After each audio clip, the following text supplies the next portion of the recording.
Most tax and benefit policies are set by the UK government for the country as a whole, but fiscal devolution means the Scottish government now has powers over a range of tax and benefits too. But what decisions have been made or ducked so far? And what changes do the parties propose in their manifestos? The Scottish Government has powers over most elements of income tax, council tax and business rates, taxes on property sales, and taxes on landfill disposal.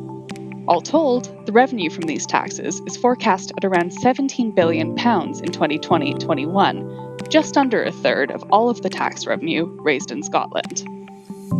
As for how these taxes differ to the rest of the UK, there is a common thread to Scottish Government tax policy: slightly lower taxes at the bottom and higher taxes at the top than in the rest of the UK.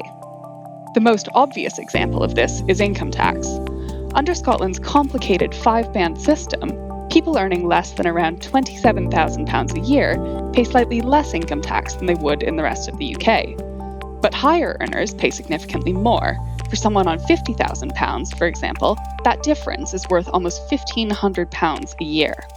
The same logic applies to properties. Less tax is paid on purchases of low-value properties, and more on purchases of high-value properties than in the rest of the UK. And similarly, business rates are also more progressive than in England. But just like England, the Scottish Government has ducked difficult but much-needed reforms to these taxes. The worst example is council tax. The Scottish Government has reformed it to raise taxes on the quarter of properties with the highest values.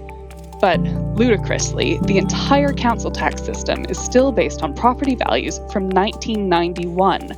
Using such out-of-date values is increasingly absurd, and whoever wins power, addressing this should be a priority for the next parliamentary term.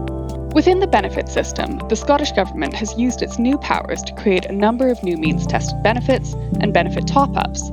These are focused on families with young children, people caring for someone with a disability, and people living in social housing who the UK government says have more bedrooms than they need. Set alongside changes made in the income and council tax systems, the main benefit changes in Scotland have been progressive. Their net effect is to boost take-home incomes of poorer households. But this is paid for by lower incomes and better-off households. On average, these changes cost households £270 per year. For the richest 10% of families, they reduce incomes by almost £2,000 a year. In the current election, the SNP, Conservatives, Labour, Greens, and Lib Dems are all proposing increases in benefits for low-income families with children, and, with the exception of the Lib Dems, for carers too, although the details do differ from party to party. But when you look at parties' longer-term ambitions, the differences look much bigger. The SNP, Labour, Greens, and the Lib Dems suggest a minimum income guarantee and, potentially, eventually, a universal basic income paid to all in Scotland, irrespective of their income. Depending on the levels these policies are set at, they could be very big and very expensive changes.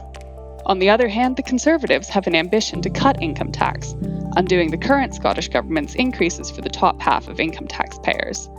They also want to cut tax on property sales. Crucially, paying for big tax and benefit giveaways in what looks set to be a tight funding environment will be challenging, not least because of growing pressures on existing public services and some expensive manifesto commitments to increase public service spending still further. And without increases in taxes or cuts to other areas of spending, or more UK government funding, longer-term and uncosted ambitions look set to remain just that, ambitions. Read more of our analysis at www.ifs.org.uk/Scottish election.